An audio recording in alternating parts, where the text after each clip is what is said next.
Assalamualaikum warahmatullahi wabarakatuh. Waalaikumsalam warahmatullahi wabarakatuh. Bismillahirrahmanirrahim. Alhamdulillahi rabbil alamin. Wassalatu wassalamu ala asyrafil anbiya'i wal mursalin wa ala alihi wa ashabihi al-mujahidin at-tahirin. Amma ba'du. Saudara-saudara kaum muslimin rahimakumullah. Pada pertemuan kali ini kita akan membicarakan sebuah hadis di mana baginda Nabi besar Muhammad sallallahu alaihi wasallam bersabda, "Qawamud dunya bi arba'ati asya." Dunia akan menjadi kuat, dunia akan menjadi tegak dan jaya kalau ditunjang oleh 4 perkara. Jadi kalau desa yang kita diami ini ingin menjadi desa yang kuat, jikalau kota yang kita tinggali ini ingin menjadi kota yang kuat, bahkan jikalau negara yang kita cintai ini ingin menjadi negara yang kuat, maka di dalamnya harus ada 4 perkara, 4 pilar-pilar utama yang menunjang tegak dan jayanya suatu negara. Yang pertama, bi'ilmil ulama. Dunia akan menjadi tegak dan jaya kalau ditunjang oleh ilmunya para ulama. Diakui atau tidak, kita berhutang jasa kepada para ulama. Kita belum pernah bertemu dengan baginda Rasul, belum pernah pula mendengar beliau membacakan wahyu. Kalau sekarang sedikit-sedikit kita kenal agama, mengerti halal dan haram, pandai memilah dan memilih antara yang hak dengan yang batil, tahu mana yang pantas dan mana pula yang tercela, kenal Allah adalah Tuhan kita, itu termasuk jasa dan perjuangannya para ulama yang dengan penuh ketekunan dan keikhlasan dari surau ke surau, dari masjid ke masjid, dari desa yang satu ke desa yang lain di daerah-daerah terpencil, naik bukit turun lembah, kehujanan dan kepanasan, tidak digaji, tidak pula mendapat beras, ikhlas karena panggilan jiwa, seluruhnya tidak lain karena tanggung jawab kepada umat. Maka ulama adalah penerus risalah. Lebih dari sekedar penerus risalah, ulama adalah pewaris para nabi. Bersabda Rasulullah sallallahu alaihi wasallam, "Al-ulama'u masabihul ardi wa khulafa'ul anbiya'i wa warasatul anbiya." Riwayat Ibnu Adi dari Imam Ali karramallahu wajhah. Artinya, para ulama adalah lampu yang menerangi bumi ini. Para ulama adalah pengganti para nabi-nabi. Para ulama adalah warisanku dan para ulama adalah warisan para nabi-nabi. Saudara-saudara muslimin rahimakumullah. Alangkah tingginya martabat ini. Alangkah luhur dan mulianya jabatan ini. Para ulama adalah pewaris para nabi. Tetapi jabatan yang tinggi, mulia dan luhur ini bukanlah satu jabatan yang tanpa resiko. Karena kalau ulama adalah pewaris para nabi, kita tahu dari sejarah kehidupan para nabi-nabi terdahulu, tidak ada seorang nabi pun yang perjalanannya dalam mengembangkan risalah lurus dan bertabur bunga di kanan kirinya. Mereka menghadapi berbagai macam rintangan, halangan, fitnahan dan sebagainya dalam rangka menegakkan risalah. Maka kalau ulama adalah pewaris para nabi-nabi, mereka juga harus berani dan bisa mewarisi sifat yang dipunyai oleh para nabi-nabi terdahulu dalam mengemban misi risalahnya. Kita tahu dari sejarah misalnya, Nabi Zakaria dibunuh oleh karena tidak mau menghalalkan perkara yang telah diharamkan oleh Allah Subhanahu wa taala ketika dipaksakan oleh rajanya. Nabi Ayub alaihi salam dikucilkan oleh umatnya karena dianggap mengidap penyakit menular. Nabi Yusuf alaihi salam 9 tahun mendekam di dalam penjara karena tidak mau mengikuti bujuk rayu istri seorang pejabat tinggi. Nabi Ibrahim alaihi salam dibakar di tengah kobaran api yang menggunung karena tegak melaksanakan tugas risalahnya. Dan masih banyak lagi kisah-kisah para nabi yang lain yang merupakan cerminan betapa berat tugas mengemban risalah ini.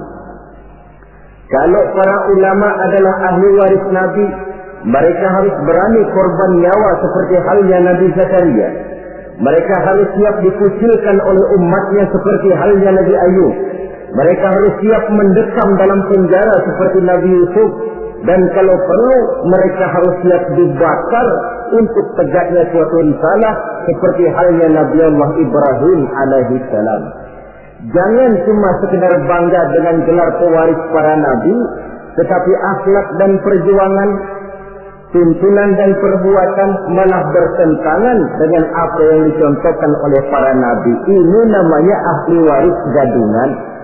Atau cuma sekedar ngaku saja sebagai ahli waris, tetapi sama sekali tidak menjaga apa yang telah diwariskan oleh para anbiya tadi.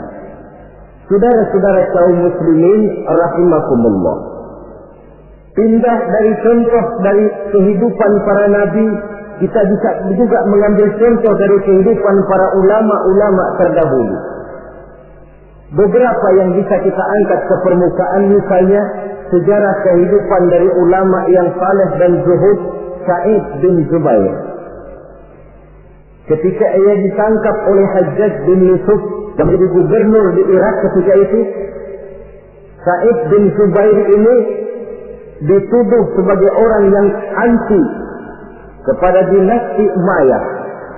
Maka dia pun disidang oleh Raja Gubernur Hajjaj bin Yusuf ini. Sa'id bin Zubair sebagai ulama yang teguh pendirian ditanya oleh Hajjaj bin Yusuf, "Namamu siapa?" "Sa'id bin Zubair."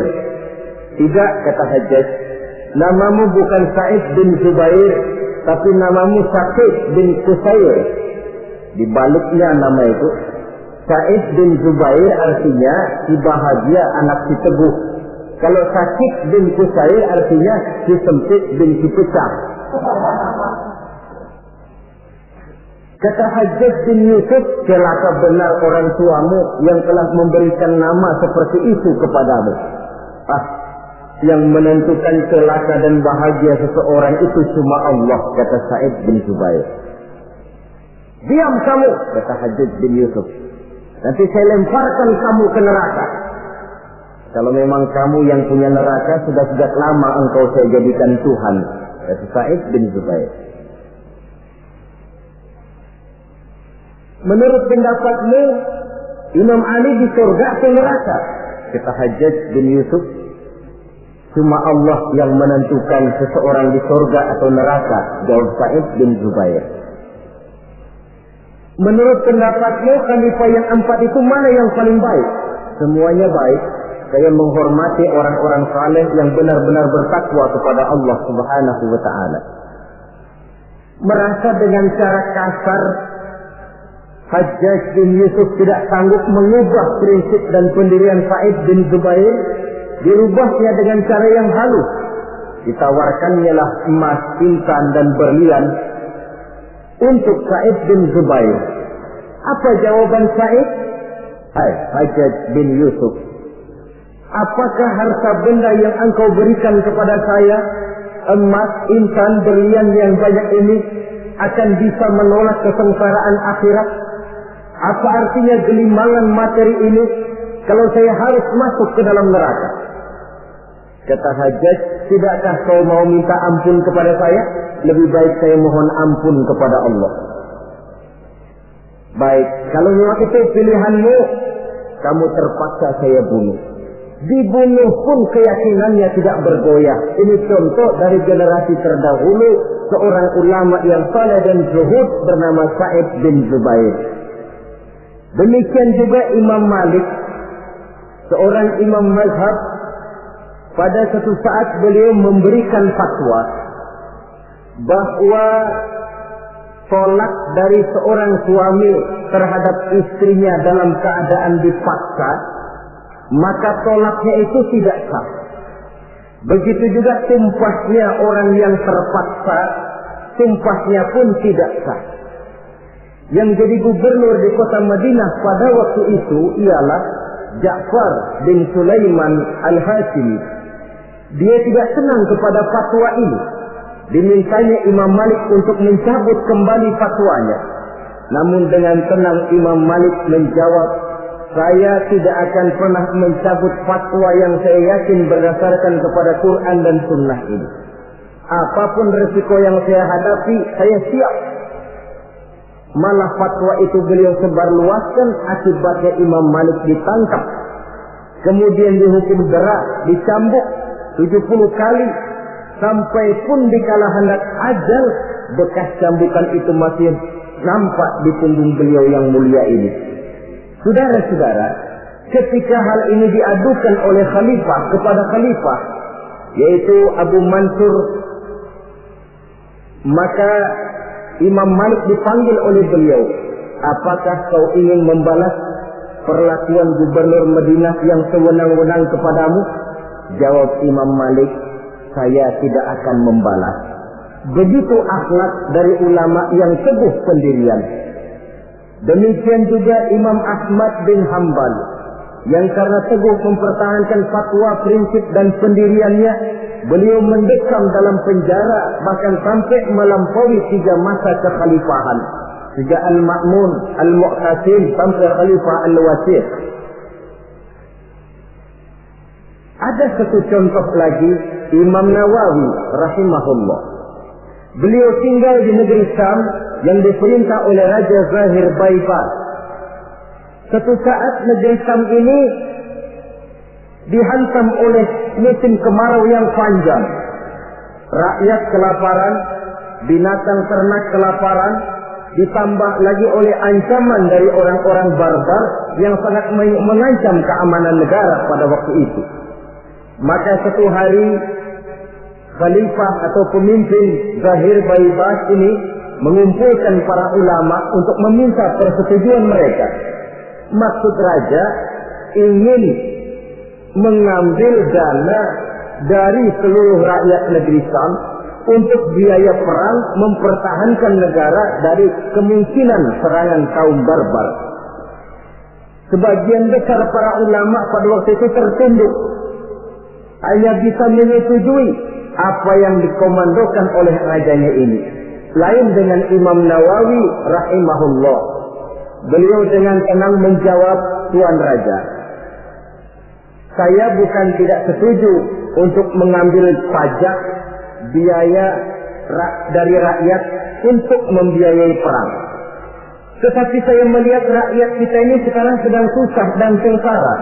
Musim kemarau panjang, binatang ternak mati, rakyat kita sudah cukup susah. Menurut pendapat saya, kata Imam Nawawi, lebih baik tuan-tuan sajalah yang mengeluarkan biaya. Tuan dulu adalah budak dan belum memerdekakan diri tuan. Tuan juga mempunyai budak-budak belian, mempunyai dayang-dayang yang mereka itu berpakaian mewah, bertasakan emas, intan, berlian. Daripada rakyat kecil yang kita peras, Tuan Raja, lebih baik anggota kerajaan saja yang sudah cukup menikmati kekayaan. Rakyat yang sudah kadung sengsara, jangan ditambah lagi kesengsaraannya. Raja tentu melotot. Kata raja, Tuan Imam, tidak pantas Tuan bicara macam itu di majelis ini. Kalau Tuan anggap saya tidak pantas bicara semacam itu, ketahuilah, lebih tidak pantas lagi saya ikut memberikan fatwa untuk memeras rakyat yang memang sudah miskin. Kalau begitu keluar saja kamu dari sini. Baik, keluar Imam Nawawi dari kota Damaskus, pulang kembali ke desa beliau, satu desa kecil bernama Nawa, sehingga beliau disebut Nawawi karena kelahiran kota Nawa itu. Setelah Imam Nawawi kembali ke kota Nawa ini, para ulama-ulama yang tadi kagum dengan pendirian imam yang teguh ini, mereka beramai-ramai datang menghadap raja. Tuan Raja, sebaiknya Imam Nawawi jangan diusir. Sebaiknya minta beliau kembali tinggal ke Damaskus, di Damaskus, karena beliau tempat kami bertanya, beliau tempat kami mengadu, beliau pergi kami merasa kehilangan sekali. Raja yang memang marahnya sudah reda-reda, akhirnya membentuk satu panitia, memanggil kembali Imam Nawawi masuk ke kota Damaskus dengan segala kebesaran akan disambut. Apa jawab Imam Nawawi? Selama Raja Zahir Baibas masih tinggal di kota Damaskus, saya tidak akan pernah masuk ke kota Damaskus. Kalau dia sudah keluar dari sana, saya akan baru masuk ke kota Damaskus. Ini satu contoh dari ulama yang teguh memegang prinsip dan pendirian. Demikian juga halnya nasib yang menimpa Ibnu Taimiyah, yang mendekam dan meninggal dalam penjara. Nasib Abdul Qadir Audah, Sayyid Qutb, Hasan al-Banna, ada yang meninggal dalam penjara, ada yang gugur di tiang gantungan, seluruhnya tidak lebih karena membela dan mempertahankan suatu prinsip, keyakinan dan pendirian. Inilah sikap mental dari yang namanya pewaris para anbiya. Jadi jangan cuma tergoda dengan suatu kebesaran tapi tidak mengerti apa makna kebesaran yang kita sandang itu. Saudara-saudara kaum muslimin rahimakumullah. Dengan demikian maka ulama memang ahli waris para nabi. Tetapi di antara para ahli waris ini ada yang teguh dan kuat menjaga warisan, ada yang tidak tahan godaan untuk menjaga warisan. Rasul wafat seolah-olah beliau berkata, "Hai para ulama, aku meninggalkan kamu semua. Aku tidak tinggalkan emas dan berlian. Aku tidak tinggalkan kebun dan pabrik.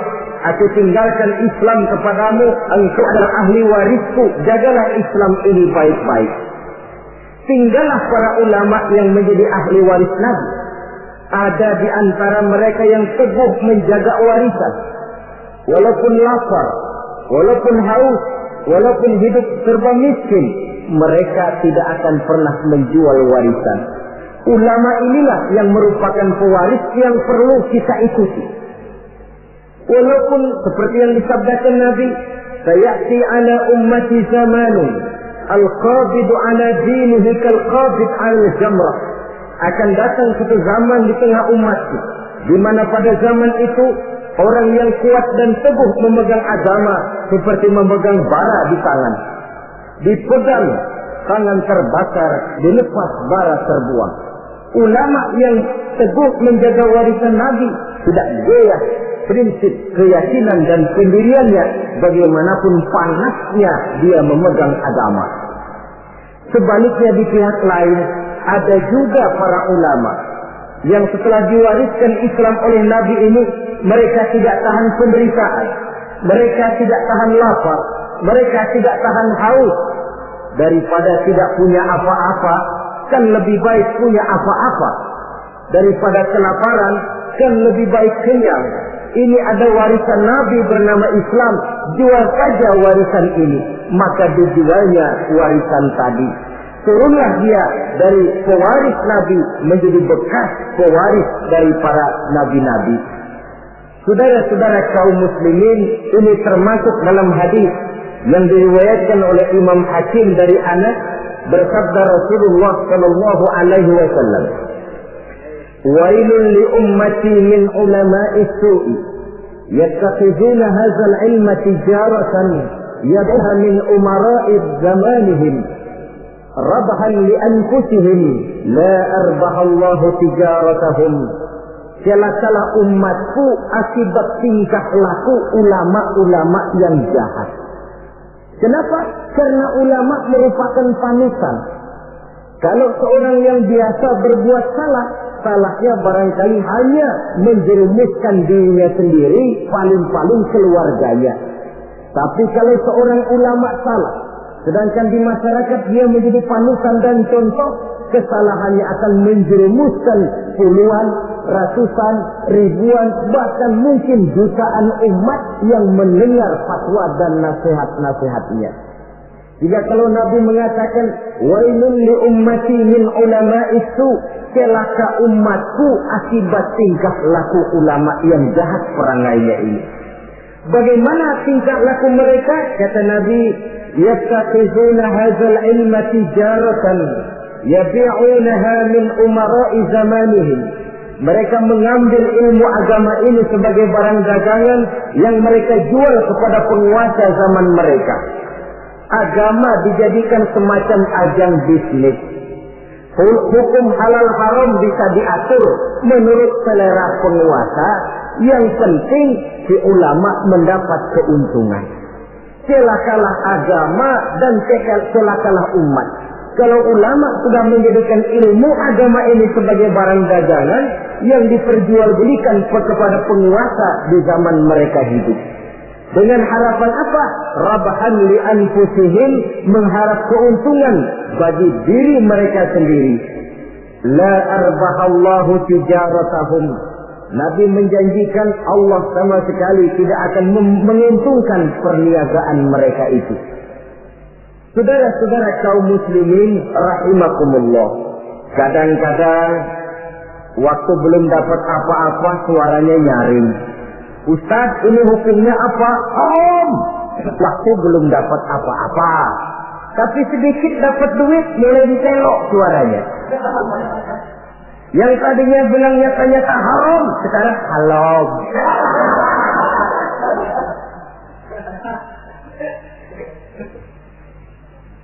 Karena itu dalam Islam, kita ini bukan diperintah untuk berkata keras, tetapi diperintah untuk berkata benar. Qaulan sadida ay qaulan haqqa. Apa bedanya keras dengan benar? Keras belum tentu benar. Tapi untuk menyampaikan kebenaran, kadang-kadang memang perlu sedikit keras. Pak Ustaz, ini hukumnya apa? Haram. Alah, sudahlah. 1 juta. Haram dikit dah. Haram dikit. Kalau 2 juta dikasih, bisa jadi halal itu. Itu keras tapi tidak benar. Yang dimaksud ucapan yang benar, ini hukumnya apa Pak? Haram. Bagaimana kalau 1 juta? 2 juta juga haram. Sekali haram, selamanya tetap haram. Itu ucapan yang benar, bukan cuma sekedar keras tapi macam kerupuk. Sedikit kehujanan sudah kerpek-kerpek nggak keluar. Saudara-saudara kaum muslimin rahimakumullah. Karena ulama adalah penerus risalah. Karena ulama adalah pewaris para nabi. Maka kesalahan para ulama mempunyai dampak dan resiko yang sangat besar. Sebab kesalahan itu akan diikuti oleh umat. Tidak benar kalau dikatakan wailun li ummati min ulama'i su. Celaka umatku akibat tingkah pola dari ulama-ulama yang jahat ini.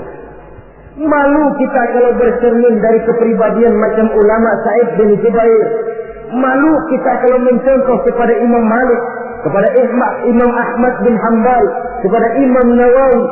Maka membaca sejarahnya Ibnu Taimiyah, Abdul Qadir Audah, Sayyid Qutb, Hasan al-Banna dan para ulama-ulama terdahulu yang mereka menghadapi dinding penjara, mereka menghadapi caci maki dan pengusilan, bahkan mereka menghadapi tiang gantungan karena teguh mempertahankan keyakinan dari agama yang dianutnya ini. Maka kepada adik-adik saya para santri di pondok-pondok pesantren, kepada sahabat-sahabat yang tengah menekuni dan mendalami agama, yang pada waktunya akan menerima estafet meneruskan perjuangan para ulama, siapkan mental bahwa menjadi pewaris para nabi artinya menjadi manusia yang satu saat siap untuk susah, siap untuk melarat, siap berhadapan dengan caci maki umat, siap untuk dikucilkan, siap mendekap di dalam penjara, bahkan siap menghadapi tiang gantungan. Tidak ada hidup yang lebih indah selain karena hidup untuk satu keyakinan. Tidak ada perjuangan yang lebih indah selain perjuangan untuk membela dan mempertahankan satu keyakinan. Dan tidak ada mati yang lebih indah selain mati untuk satu keyakinan. Saudara-saudara kaum muslimin rahimakumullah. Saya kembali kepada pokok persoalan. Sebagai pewaris para nabi, memang ini merupakan satu kehormatan yang mulia dan terpuji, tapi bukannya tanpa resiko. Jadilah para pewaris yang teguh memegang warisan dan jangan menjadi ahli waris yang karena berbagai godaan lalu menjual warisan tadi sehingga kita termasuk bukan lagi sebagai ahli waris tetapi sudah bekas dari ahli waris. Pantas kalau Al-Imam Al-Ghazali rahimahullah di dalam Ihya-nya beliau menjelaskan bahwa pada dasarnya ulama itu dua macam. Pertama, oleh beliau dinamakan ulama akhirat. Yang ciri-cirinya, pertama, mereka itu mengajak manusia ila tauhid, mengajak manusia dari kemusyrikan kepada tauhid, dari ketergantungan kepada benda menjadi orang yang hanya bergantung kepada Allah. Yang kedua, mereka mengajak manusia minar ruhdi ila zuhdi, dari tamak dan rakus kepada dunia menjadi sikap zuhud. Yang ketiga, mereka mengajak manusia minar riya ila ikhlas, dari penyakit riya kepada sifat terpuji yang bernama ikhlas. Yang keempat, mereka mengajak manusia minal adawah ila nasihat, dari sikap permusuhan kepada sikap saling nasihat menasihati. Adapun yang kedua yang oleh beliau dinamakan ulama dunia dan dalam bahasa populernya dinamakan ulama usu atau ulama-ulama yang jahat, termasuk cirinya di antara mereka ulama yang suka memberikan fatwa yang sesat, atau kalau tidak sesat tapi membuat bingung umat. Hukum yang sudah jelas dibikin remeng-remeng, samar-samar sehingga umat lalu menjadi kebingungan. Atau ulama yang suka menyebarkan fitnah, jual muka, jilat sana, jilat sini untuk mendapatkan kedudukan. Kemudian juga termasuk penjilat dan bermoral rendah, selalu kasak kusuk mengejar kedudukan. Kalau perlu menggunting dalam lipatan, menjegal kawan seiring, tidak jadi soal asal dia bisa naik ke atas. Karena itu, sungguh pun kita diperintahkan untuk mengikuti ulama. Marilah mengikuti ulama yang benar-benar teguh menjaga dan memelihara warisan dari para nabi ini. Dengan begitu, maka kita sudah berpegang kepada pesan Allah Subhanahu wa taala dalam Al-Qur'an, "Fa in tanaza'tum fi shay'in farudduhu ila Allah wa rasulih." Apabila kamu berbeda pendapat tentang suatu perkara, kembalikan kepada Allah dan Rasulnya. Artinya, kembalikan kepada Quran dan Sunnah. Maksudnya, kembalikan kepada orang yang mengerti tentang Quran dan Sunnah, yaitu para ulama. Dalam bentuk yang lebih tegas Allah katakan, "Fas'alu ahla dzikri in kuntum la ta'lamun." Apabila kamu memang tidak mengetahui, maka bertanyalah kepada mereka yang tahu. Termasuk dalam masalah-masalah agama, ulama lah tempat kita bertanya. Saudara-saudara kaum muslimin rahimakumullah, mengambil hukum langsung dari Quran dan Sunnah sepenuhnya tidak dilarang, asal saja orang tahu diri. Tahu diri macam mana? Kalau saudara dari Jakarta akan berangkat ke Surabaya, mobil punya, mesin ngerti, SIM STN komplit, peraturan lalu lintas tahu, jalanan Jakarta Surabaya pun hafal, silahkanlah berangkat sendiri, insya Allah selamat. Tapi kalau saudara mobil saja tidak punya, peraturan lalu lintas pun tidak tahu, jalanan Jakarta ke Surabaya lewat mana saudara sepenuhnya juga tidak tahu, saya yakin lebih aman kalau saudara naik kereta. Ikut masinis yang memang Jakarta Surabaya sudah jalanannya tiap hari. Itu sebabnya seorang ulama besar macam Imam Nawawi rahimahullah, ketika satu hari seorang santrinya datang, kata santrinya ini, kenapa? Tuan ini allamah, bahrul ulum, lautan ilmu, hafaz Quran, hafaz ribuan hadis, mengarang kitab-kitab besar. Kenapa tidak bikin mazhab sendiri saja? Imam Nawawi dengan penuh tawadhu menjawab, maaf, saya lebih aman ikut kepada Imam Syafi'i. yang hafaz Quran, yang hafaz ribuan hadis, yang mengarang kitab-kitab besar, masih merasa dirinya lebih aman mengikuti Imam Syafi'i. Ini akhlak. Saya khawatir kalau saudara tidak tahu jalanan Jakarta Surabaya, lalu berangkat sendiri, kemungkinan sesaknya 80%. Mau berangkat ke Surabaya, tahu-tahu jebulnya bisa di Gunung Kidul. Kalau cuma sekedar saudara yang sesat, barangkali resikonya pribadi. Tapi untuk menyesatkan orang, inilah yang jadi masalah. Kita di awal tadi saya katakan belum pernah bertemu Rasul. Kalau saya ditanya orang, Dara Zainuddin, kau sholat menurut cara apa? Saya jawab cara yang diajarkan oleh guru saya. Gurunya, ya dari gurunya. Gurunya dari gurunya lagi. Terus sambung menyambung sampai kepada Imam Syafi'i. Imam Syafi'i dari mana? Dari gurunya. Imam Malik atau Imam Waqi'. Imam Malik dari gurunya, dari gurunya, dari gurunya sampai kepada tabi'ut tabi'in. Tabi'ut tabi'in tentu dari tabi'in. Tabi'in tentu dari sahabat. Sahabat dari Nabi.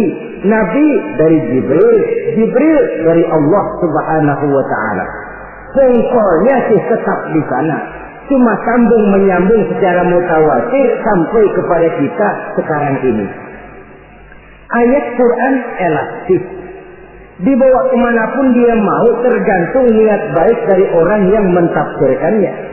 Kalau dia ditafsirkan oleh orang yang tidak memenuhi persyaratan untuk menafsirkannya, bukan mustahil terjadi manipulasi ayat untuk kepentingan pribadi. Inilah yang tidak diinginkan dan inilah yang dikhawatirkan. Oleh karenanya, ulama merupakan ahli waris dari para nabi dan kita menjadi ulama yang benar-benar teguh menjaga dan memegang warisan tadi.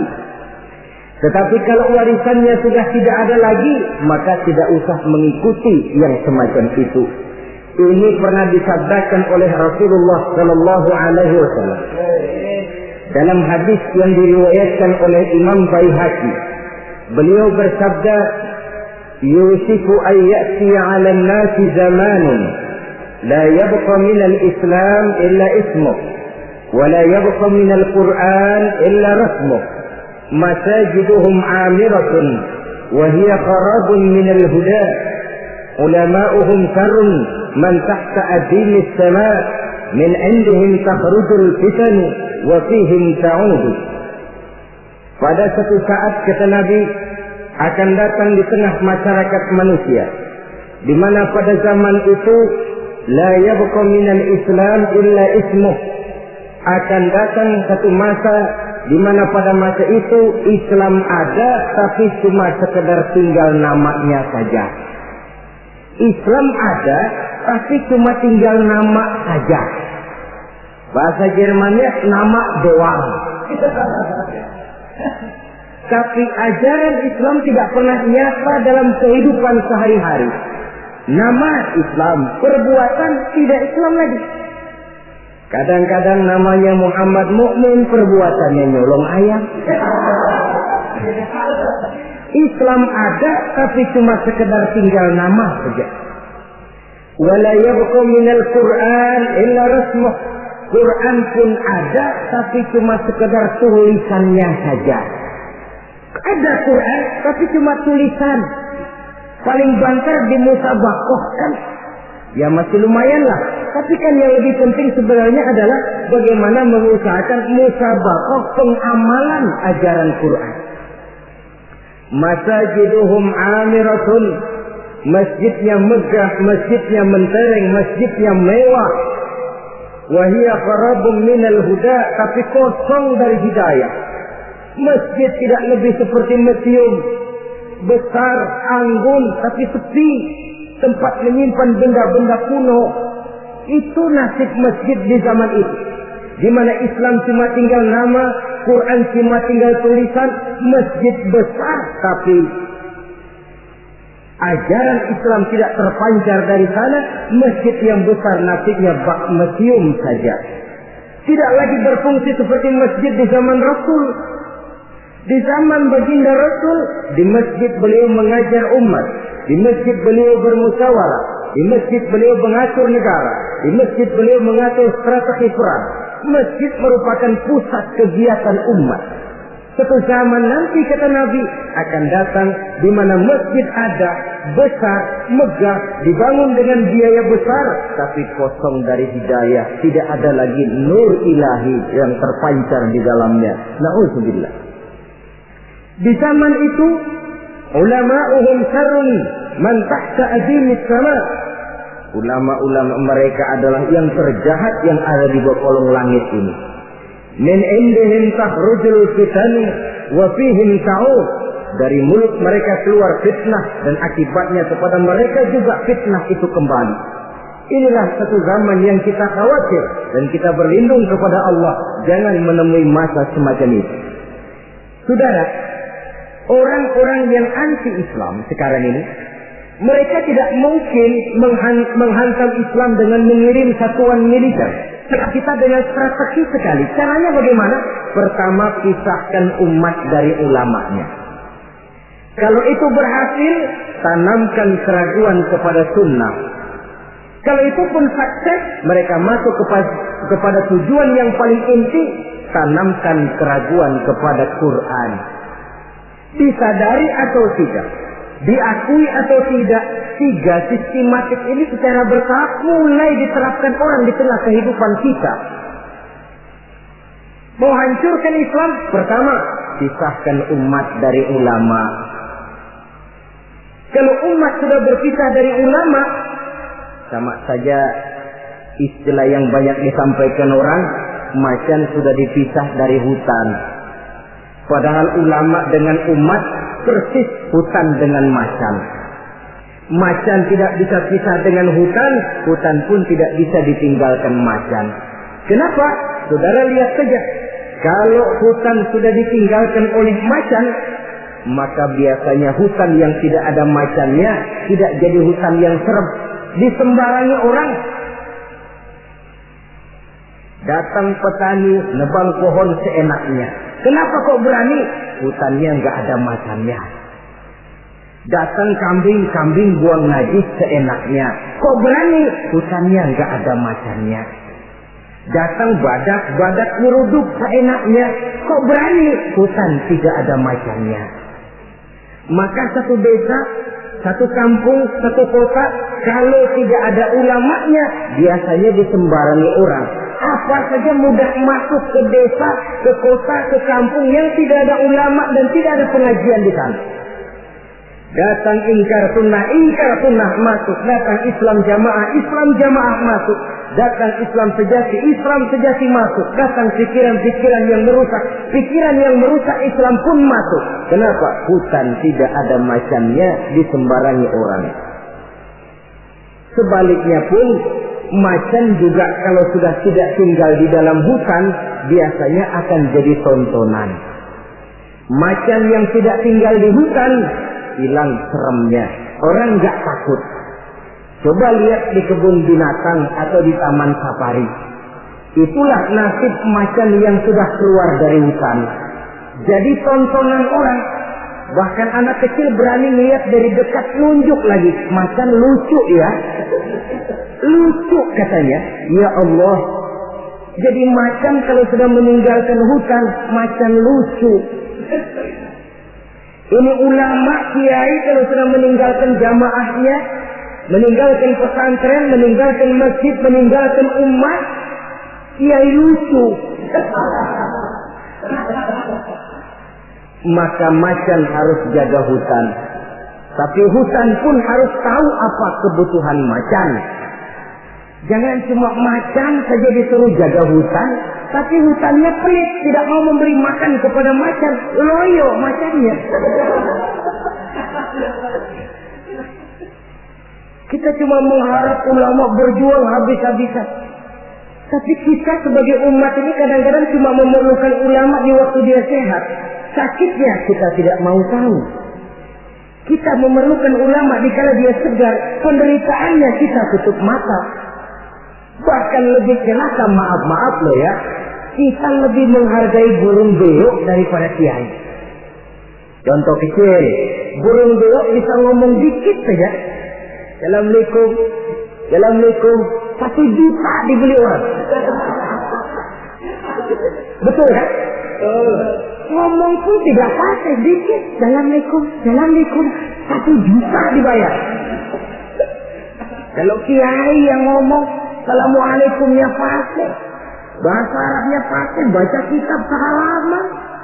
Allahu Akbar. Kita yang harus menjaga ulama. Jangan ulama dianggap seperti gerakan kayu. Kalau mau dipakai nggak ketemu, sedapur dicariin, ngomel. Gila ini gerakan kemana sih? Tapi sudah ketemu gerakan dipakai, nyala rokoknya, gerakan dilempar begitu saja. Harus kayak gerakan gas dong. Habis pakai simpen yang rapi, bensinnya gasnya habis diisiin. Kita yang berkewajiban menjaga ulama. Ulama tidak minta dihargai, kewajiban kita menghargai ulama. Ulama tidak minta dihormati, tugas kita menghormati ulama. Saudara-saudara kaum muslimin rahimakumullah. Jadi tahap pertama, pisahkan umat dari ulama. Kalau ini berhasil, mereka masuk kepada ronde yang kedua, tanamkan keraguan kepada sunnah. Sebenarnya bukan cuma ulama yang manusia, Nabi juga manusia. Sebagai manusia kan beliau bisa saja salah, dan ternyata hadis banyak yang palsu. Yang otentik cuma Quran, selebihnya adalah sejarah. Karena itu Quran saja, sunnah tidak ada. Dan ingkar sunnah ini bukan soal baru. Di akhir Khawarij, masa Khawarij sudah ada orang-orang yang ingkar sunnah. Sama saja dengan orang yang ibu jari, jempolnya ini luka, lalu berpikir daripada jempol luka, lebih baik tangan kita ini dipotong saja, nanti kan jempolnya nggak sakit. Memang jempolnya nggak sakit, kenapa? Sebab nggak punya tangan. Kalau toh hadis memang ada yang palsu, kenapa tidak yang palsu itu saja yang disingkirkan? Kan masih banyak hadis yang sahih, hasan, dan lain sebagainya. Itu perlunya ilmu mustalahul hadis. Saudara-saudara kaum muslimin rahimakumullah. Kalau ini pun berhasil, mereka akan masuk kepada yang paling target utama, menanamkan keraguan kepada Al-Quranul Karim. Ini Quran lahir 14 abad yang lalu dan berhasil menjawab tantangan zaman itu. Ini namanya pola pikir yang kata mereka dialektika historis, berpikir menurut dialeknya sejarah. Sekarang adalah abad neutron, abad cylinder, abad komputer.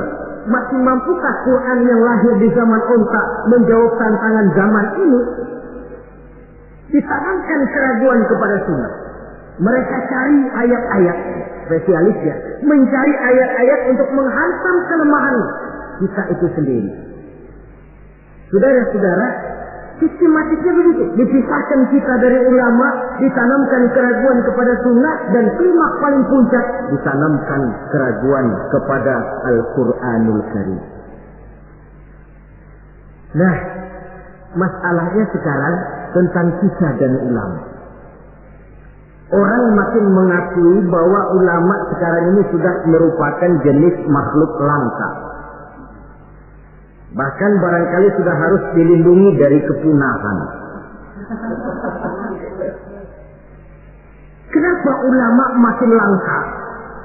Pertama, ulama ini, orang jadi ulama itu bukan dapat SK dari pemerintah atau aparat-aparatnya, tidak. Ulama itu lahir karena legitimasi umat, pengakuan umat. Ilmunya diakui, akhlak, ibadah, dan perjuangannya jadi panutan, umat lalu memberikan gelar kiai, ulama. Oleh karena itu dia dikatakan pemimpin non formal. SK-nya di tangan umat, maka tidak kenal pensiun. Apa pernah saudara dengar ada pensiunan kiai? Anu loh Pak, dia itu dulunya kiai besar, sekarang sudah pensiun. Kalau yang pejabat mantan itu banyak, mantan camat, mantan gubernur, mantan menteri, tapi mantan ulama, na'udzubillah. Sebab kalau sudah soal mantan, soal bekas, mending bekas maling loh daripada bekas kiai. Sebab apa? Bekas maling ada harapan jadi ustaz. Tapi bekas kiai, jangan-jangan maling itu. SK-nya di tangan umat. Karena itu akar seorang ulama, akar seorang kiai ke bawah, bukan ke atas. Kalau kerjanya cuma menjilat ke atas, ke bawah dilupakan, satu-satu dia tidak akan terpakai. Yang celaka, di atas tidak bergantung, ke bawah tidak berakar. Loyalitas seorang ulama, titik berat perjuangan ulama, ke umat, bukan ke atas. Kalau ke atas targetnya, dia bisa pensiun. Kalau pensiun datang, sedangkan umat sudah kadang mencorengnya, itu namanya ke atas tidak bergantung, ke bawah tidak berakar. Jadilah si ulama eceng gondok. Tahu eceng gondok? Tanaman yang tidak, ya walaupun ada akarnya tapi nyambang. Kemana dia mengalir? Kemana dia bergerak? Ya kemana air mengalir. Air ngalor, air ngidul. Tidak punya satu prinsip yang teguh. Kemana air bergerak, ke sana dia pergi. Itulah sebabnya sulit sekali langkah ulama itu, karena seleksi umat, seleksi sosial ini ketat. Saudara hadirin yang saya hormati, jadi penyebab kelangkaan yang pertama karena ulama itu melalui seleksi sosial. Legitimasinya di tangan umat, SK-nya umat. Maka ulama saya katakan tadi tidak pernah kenal pensiun dan tidak terikat PGPN, peraturan gaji pegawai negeri. Ulama itu terikat oleh PGPT, peraturan gaji pegawai Tuhan. Jam kantornya 24 jam. Kapan umat perlukan, dia mesti berangkat. Di sisi lain, ulama memang seperti benda keramik. Makin tua, makin antik, makin dikejar orang, makin mahal harganya. Tuh, barang-barang keramik peninggalan dinasti Ming. Itu kan ratusan tahun yang lalu. Makin tua, makin dikejar dan diburu orang, makin mahal harganya. Saudara-saudara kaum muslimin rahimakumullah. Yang kedua, memang kurangnya minat orang untuk belajar agama. Pendidikan agama di mata umat Islam anak tiri. Orang tua muslim tidak bangga memasukkan anaknya ke madrasah, ke pondok-pondok pesantren, atau ke sekolah-sekolah yang bernafaskan agama. Nasib madrasah, pesantren, anak tiri. Kadang-kadang yang lebih parah, pesantren dianggap penampungan anak nakal. Kalau anaknya udah sangar, tukang berantem, sudah kirim ke pondok saja kali jadi baik. Kirim ke pondok. Kayaknya pondok cuma penampungan anak-anak nakal saja. Ada kesan anak tiri kan tidak bangga anak masuk madrasah. Latar belakangnya apa? Latar belakangnya karena pemikiran perut. Sekolah sama dengan ijazah, ijazah sama dengan lapangan kerja.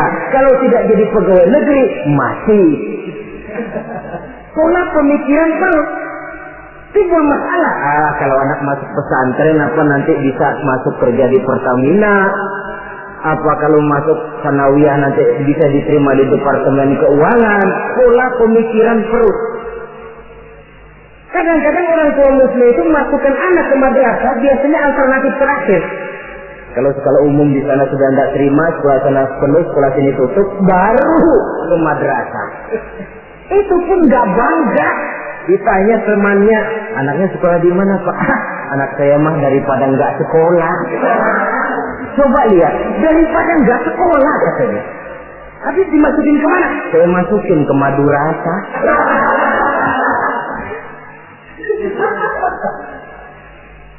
Padahal satu hadis Nabi pernah memberikan gambaran. Inna Allah la yaqbidul ilma intiza'an yantazi'uhu min suduril ibad, walakin yaqbidul ilma biqabdil ulama. Allah Subhanahu wa ta'ala menarik ilmu pengetahuan tidak dengan mencabutnya dari hati seorang hamba, tapi Allah menarik ilmu pengetahuan dengan jalan mewafatkan ulama. Dan kenyataan mengajarkan kalau lurah mati, hari ini dia mati, besok naik gantinya. Camat meninggal, lusa dilantik gantinya. Jenderal wafat, tahun depan minggu depan naik gantinya. Tapi kalau sudah kiai wafat, ulama meninggal, 5, 10, 15, 20 tahun yang akan datang, belum tentu akan muncul gantinya. Saudara-saudara kaum muslimin rahimakumullah. Dua penyebab ini yang menyebabkan langkahnya ulama. Di antara yang langka itu pun lebih langka lagi yang teguh dan kuat memegang warisan. Oleh karenanya kita mempunyai pengharapan yang besar. Apalagi seorang ulama tidak mutlak harus muncul dari pondok pesantren.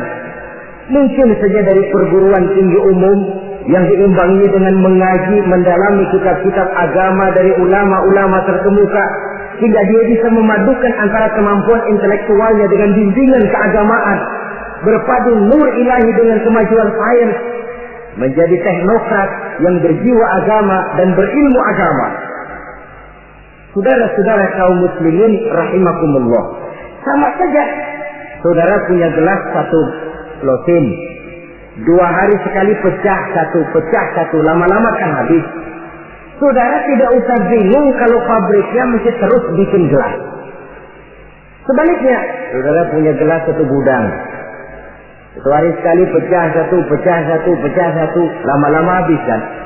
Pabriknya sudah kadang berhenti bikin gelas. Begitu gelas saudara habis, pabriknya berhenti bikin gelas. Kira-kira di mana kita minum? Bisa pakai tangan, bisa dibatok, bisa pakai daun lah. Ulama wafat, kita sedih. Tapi tidak usah bingung kalau pabrik yang bikin ulama itu masih jalan terus. Apakah itu majelis taklim, pondok-pondok pesantren, pembinaan keagamaan secara intensif.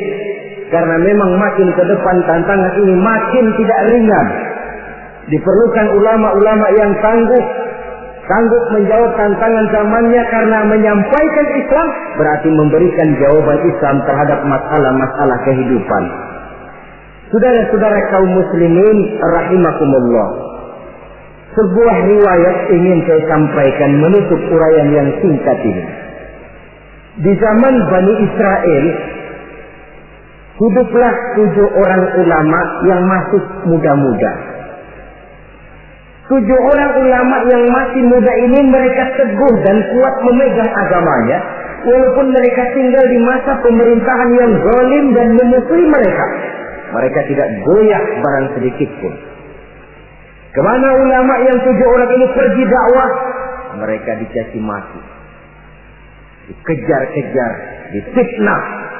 Nah, ulama yang 7 orang ini diikuti dengan setia oleh seekor anjing. Kemana ulama yang 7 pergi dakwah, anjing ikut. Ulama yang 7 orang dikejar-kejar, anjing diuber-uber. Ulama yang 7 orang dicaci maki, anjing diomelin. Ulama yang 7 orang dilempari dengan batu, anjing pun disambitin dengan batu sampai patah kaki depannya si anjing karena setia mengikuti ulama yang 7 orang itu. Akhirnya 7 orang ulama dan seekor anjing ini mereka uzlah, sembunyi dan nyepi dalam sebuah gua. Mereka tidur di dalam gua itu 309 tahun lamanya, yang dikenal dalam Al-Quran dengan peristiwa Ashabul Kahfi. Ringkas cerita, nanti di akhirat, dikala setiap orang sibuk dengan urusannya masing-masing, sehingga sangat boleh jadi saudara tidak sempat memikirkan saudaranya, istri tidak sempat memikirkan suaminya, bapak tidak sempat memikirkan anaknya. Tiap orang sibuk dengan urusan masing-masing. Dalam suasana sibuk macam itu, tiba-tiba terdengar pengumuman dari bawah aras. Pengumumannya kalau bahasa kita begini. Pengumuman ditujukan kepada penduduk padang mahsyar, sebentar lagi 7 orang ulama akan masuk surga. Hadirin diminta supaya berdiri. Kagum penduduk mahsyar, Masya Allah siapa orangnya. Kita dihisab saja belum, ini sudah diperintahkan masuk surga tanpa dihisab. Diri mereka mau lihat. Rupanya 7 orang ulama itu. Seorang demi seorang, 1, 2, 3, 4, 5, 6, 7. Sudah 7 dikira selesai. Paling belakang anjing. Rucuk. Mau masuk ke surga. Sampai di pintu surga tetap. Mau kemana anjing? Ke surga, Pak. Enggak boleh. Pokoknya saya mau ke surga. Pokoknya enggak boleh. Kalau enggak boleh saya minta diadili, Pak. Apa sebabnya enggak boleh? Diadili? Iya, Pak. Baik. Dibuka pengadilan darurat. Karena memang di surga itu adil. Di dunia ini pengadilan banyak, keadilan susah. Saudara-saudara, diadili si anjing. Hasil pengadilan memutuskan anjing tidak berhak masuk surga. Naik banding. Anjing, kenapa kamu merasa berhak masuk surga? Saya, Pak, waktu di dunia setia mengikuti ulama yang 7 orang itu, Pak. Kemana mereka pergi dakwah saya ikut. Mereka dikasih mati, saya diomeli. Mereka dikejar-kejar. Ini kaki depan saya pakai ngikutin dia tuh, Pak. Masa mereka enak-enakan ke surga, saya ditinggal di sini, saya menuntut keadilan. Akhirnya turun perintah Allah. Ridwan, ada khilahul jannah. Ridwan, masukkan si anjing ke dalam surga. Perintah dari Allah. Jadi di antara binatang yang masuk surga itu nanti, selain ontaknya Nabi Soleh, semutnya Nabi Sulaiman, hudhudnya Sulaiman, termasuk anjingnya Ashabul Kahfi. Logikanya, kalau anjing saja setia ikut ulama bisa sampai ke surga, dia masa iya manusia ikut ulama tidak masuk surga, protes. Asal ikutnya betul-betul ikut, yang diikuti betul-betul ulama. Kalau ikutnya ikut-ikutan, yang diikuti pun ulama-ulamaan, saya takut nanti dapat surga-surgaan. Saudara-saudara kaum muslimin rahimakumullah, itulah sebabnya di tengah keawaman kita ini yang pengetahuan yang serba terbatas, kita perlu mengikuti ulama yang benar-benar pewaris para anbiya. Inilah saja, insya Allah pada pertemuan berikutnya akan kita bicarakan pilar yang kedua. Terima kasih atas perhatian, mohon maaf atas segala kekurangan. Wassalamualaikum warahmatullahi wabarakatuh. Waalaikumsalam warahmatullahi wabarakatuh.